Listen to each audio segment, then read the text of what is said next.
நடந்து முடிந்த சட்டமன்ற தேர்தலில் திராவிட முன்னேற்ற கழகம் படுதோல்வி அடைந்துள்ளது. தமிழகத்தினுடைய முதலமைச்சராக இருந்த மு.க. ஸ்டாலின் அவர்கள் தோற்கடிக்கப்பட்டுள்ளார். இந்த தோல்வியை மறைப்பதற்காக சட்டமன்றத்தில் பேசுகின்ற போது அந்த கட்சியினுடைய எதிர்கட்சி தலைவர் திரு உதயநிதி ஸ்டாலின் அவர்கள் சனாதன தர்மத்தை அழிக்க வேண்டும் அப்படின்னு பேசியிருக்கிறார். இது பேச வேண்டிய அவசியம் இல்லை.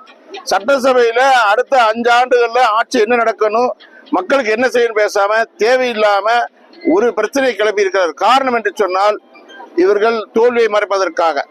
எப்பொழுதெல்லாம் திமுகவுக்கு தோல்வி வருதோ அப்போ ஒண்ணு இந்தி எதிர்ப்பு எடுப்பாங்க, இல்லைன்னா இந்து எதிர்ப்பு எடுப்பாங்க.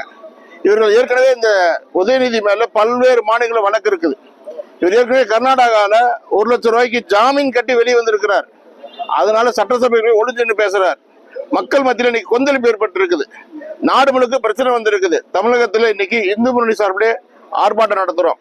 இந்த உதயநிதியை கைது செய்ய வேண்டும். எதற்காக போய் இவர் பேசுறாரு? இப்போ புதுசா ஆட்சி வந்திருக்குது. அந்த ஆட்சி என்ன நடக்குதுன்னு கூட இவருக்கு தெரியல. ஆட்சிக்கு வழிவிடணும். இவர்கள் தோல்வியை பொறுப்பேற்க வேண்டும். அதற்கு மாறாக மக்கள் மத்தியில ஒரு வன்மத்தை கிளக்க வேண்டும், மத துஷ்பிரயோகம் பண்ண வேண்டும் சொல்லி முயற்சி பண்றாங்க. இந்த உதயநிதியை கண்டிச்சு இன்னைக்கு தமிழ்நாடு முழுக்க ஆர்ப்பாட்டம் நடக்குது. தமிழக அரசு உடனே முதலமைச்சர் அவர்கள் நடவடிக்கை எடுப்பார் நாங்க நம்புறோம். அப்படி இல்லை என்றால் இந்த போராட்டம் விடிவரையும் உதயநிதி எங்க போனாலும் கண்டிப்பாக முற்றுகை போராட்டம் நடத்துவோம் என்று தெரிவித்துக் கொள்கிறோம்.